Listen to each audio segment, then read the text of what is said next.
जब भी हम ये ज्वेलरी खरीदने जाए, स्पेशली गोल्ड खरीदने जाए, तो किन किन बातों का ध्यान रखना चाहिए और कितना अपने पास वो होल्ड कर सकते हैं कि वो आयकर विभाग द्वारा जांच के घेरे में ना आए? पूजा, आपने बिल्कुल सही बताया कि सोना चांदी किसको प्यारा नहीं है,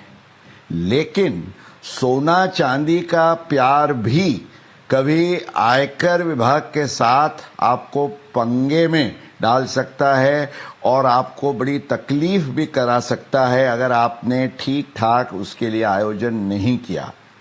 लेकिन सबसे पहले आज के कार्यक्रम की हम शुरुआत करेंगे हमारे दर्शकों को ये बताते हुए कि आयकर कानून के अंतर्गत जो नियम बनाए गए हैं, जो मार्गदर्शक रूपरेखाएं तय की गई है, उसके आधार से आयकर विभाग ये कहता है कि आपने इतना सोना अगर रखा है तो आप बिल्कुल फिक्र मत करिए आयकर की, हम ये मर्यादा में और ये गाइडलाइंस के आधार से आपका सोना है वो हम ठीक ठाक मान के चलेंगे। तो ये गाइडलाइंस क्या है, इस पर जो सीबीडीटी का एक सर्कुलर है 1994 में ये जारी किया गया था और इतने सालों बाद भी अभी वो बिल्कुल ठीक ठाक अमल में है। इसमें ये कहा गया है, और ये आप ध्यान से सुने, कि अगर कोई भी फैमिली में, परिवार में अगर परिणित महिला, मैरिड फीमेल मेंबर है, तो उसके केस में 500 ग्राम तक का सोना वो रख सकते हैं।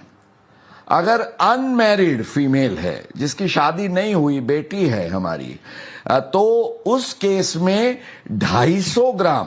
की लिमिट तय की गई है। और पुरुष सभ्य, छोटा मोटा बड़ा कोई भी हो, उसके लिए 100 ग्राम। तो 500, 250 और 100,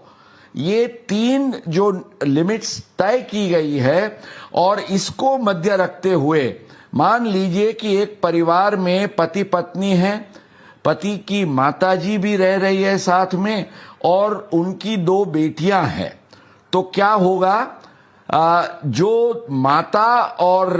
पत्नी है वो 2 केसेस में 500 माना 1000 ग्राम, 2 बेटियां जिसकी अभी शादी नहीं हुई है उनके 250 के हिसाब से 500 ग्राम, और पुरुष सभ्य का 100 ग्राम, माना 1600 ग्राम तक परिवार में सोना और या सोने के गहने उन्होंने रखे हैं, तो उसमें कोई विघ्न खड़ा नहीं हो सकता है। पर ये केवल एक मापदंड है। इसके सिवा ये सर्कुलर में ये भी कहा गया है कि हम जानते हैं कि 2015 तक तो संपत्ति कर माना वेल्थ टैक्स भी भरा जाता था।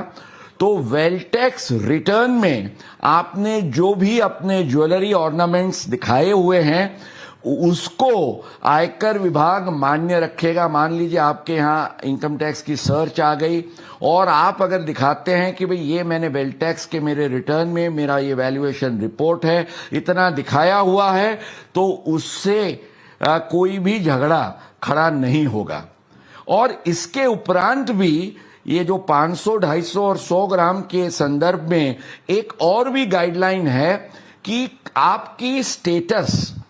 कम्युनिटी का जो भी रिवाज है, रीतो रिवाज, जैसे कि हमारे गुजरात में हमारे पटेल परिवारों में खास तौर से जो कुछ रीजन्स हैं वहां तो एक है कि भाई लड़की की शादी होती है तो आम तौर से 100 तोला सोना देना बहुत कॉमन है। तो अगर ये भी दिखाया जा सकता है कि भाई ये परिवार या तो कम्युनिटी की जो एक गाइडलाइन है उसको फॉलो करते हुए इसको किया गया है, तो आयकर विभाग का आदेश ये है कि इसको मध्य रखते हुए पूरा एक ओवरव्यू लिया जाएगा। तो हम हमारे दर्शकों को कहेंगे कि ये आपने अगर ध्यान में रखा है तो फिक्र की कोई भी बात नहीं होनी चाहिए।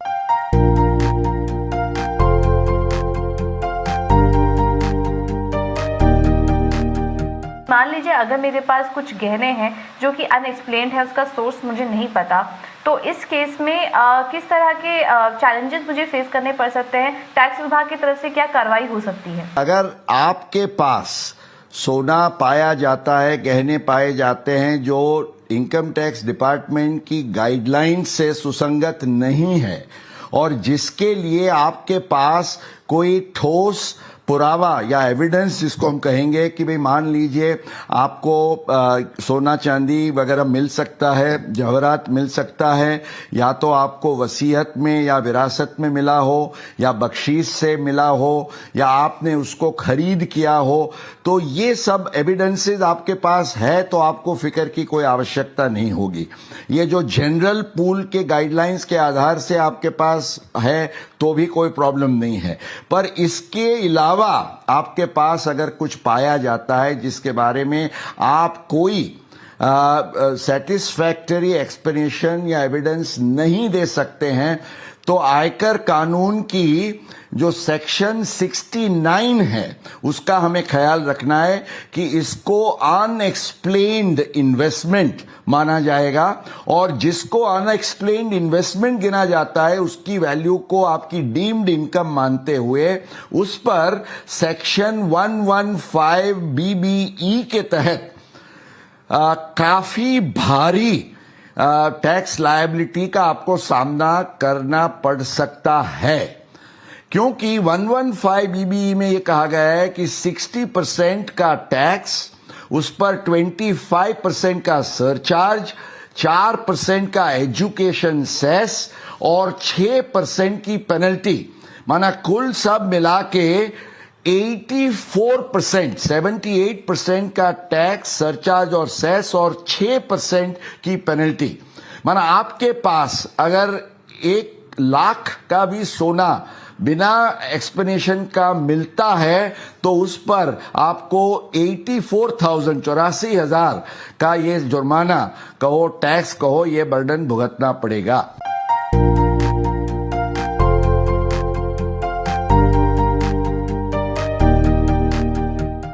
तो 84% यानी कि 84% का टैक्स बर्डन कुल लायबिलिटी आपकी बनती है, जो कि आपको झेलनी पड़ सकती है अगर आपके पास किसी भी तरह का अनएक्सप्लेन्ड सोना यहाँ पर मिलता है। तो टैक्स पेयर इस तरह की जांच से और इस तरह की लायबिलिटी से कैसे बच सकता है?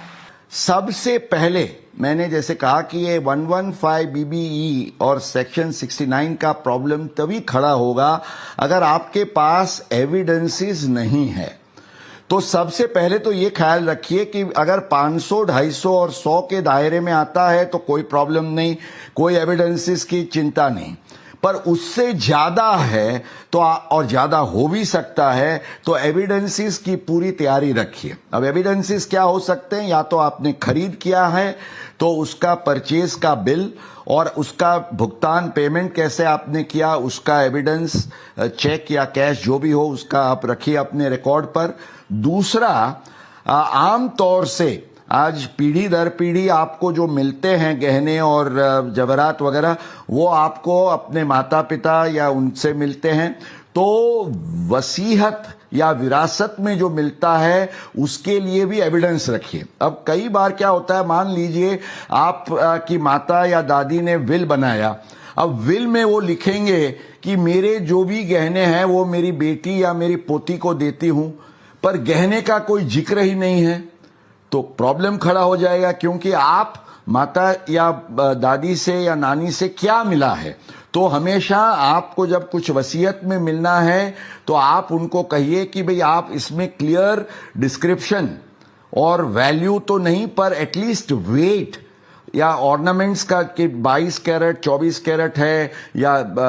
डायमंड्स है तो उसकी प्योरिटी क्या कैरेट्स में है, ये सब अगर जिक्र होता है। इसके लिए अगर आप कोई इन्वेंटरी या जिसको हम वैल्यूएशन रिपोर्ट कहते हैं, ये भी जुड़ा जा सकता है विल के डॉक्यूमेंट के साथ।